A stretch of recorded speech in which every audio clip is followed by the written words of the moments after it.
Hi guys! Tara samahan niyo ako dito sa bagong nauuso at pinagkakaguluhan na galing pa sa ibang bansa at finally meron na rin sa atin dito. At sakto pa, Chinese New Year na kaya perfect isama to sa mga listahan na pwedeng ma-food trip sa Chinatown, Binondo. Grabe guys, sobrang dami ng tao sa Binondo ngayon dahil nalalapit na ang Chinese New Year. Sakto, nakita ko tong Nina's Pancake sa kahabaan ng Ongpin Street. Na-curious ako dahil ngayon ko lang sila napansin dito at talagang maraming bumibili sa kanila. So far, okay naman yung system nila, mabilis lang yung flow. Pero syempre, konting haba ng pasensya dahil dalawa lang yung lutuan nila. Pero ang kinagandahan nito, non-stop yung luto nila kaya makakasure ka naman na makukuha mo agad yung order mo. December 5 last year nga lang daw sila nag-open dito at nagulat nga ako nung sabihin nila na average na nabebenta nilang pancake sa isang araw ay 300 orders. Ang galing no, hindi pa daw yan yung pinakamalakas nila kaya sure sa Chinese New Year sobrang dagsayan. Kaya sa mga pupunta sa Binondo, magdala ng mahabang pasensya dahil kahit saan ka magpunta, merong pila, sure yan.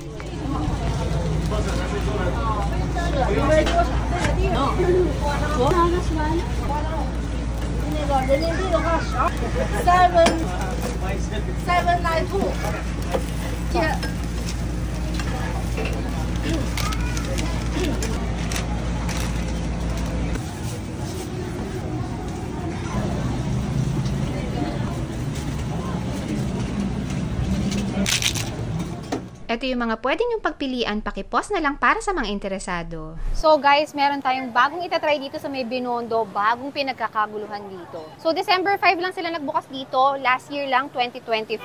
Sobrang pinagkakaguluhan guys, tignan nyo naman kung gaano kahaba yung pila. So itong in-order namin, A5 to, nag-add-ons lang kami ng floss, tsaka sausage. So try natin, kasi medyo hindi pa namin alam kung ano yung bestseller nila. Sa sobrang daming bumibili sa kanila, mahirap silang tanungin. Kasi sobrang busy eh. May additional texture kasi meron silang kina-crack doon, parang wrapper or something, na deep fry.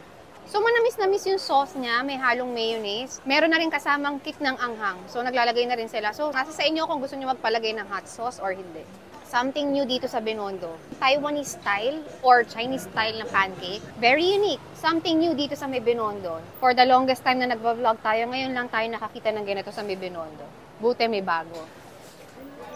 So, imagine guys, kakabukas lang nila, pero grabe ang lakas nila. Nakaka 300 pancakes sila or 300 orders ng pancake para sa isang bagong bukas lang Nakakabilib, ang galing. Marami ring tumatangkilik, marami ring may gusto. Sa akin, something new, worth matry. Marami rin kasing dumadaan dito ng mga adventurous na willing to try ng something new.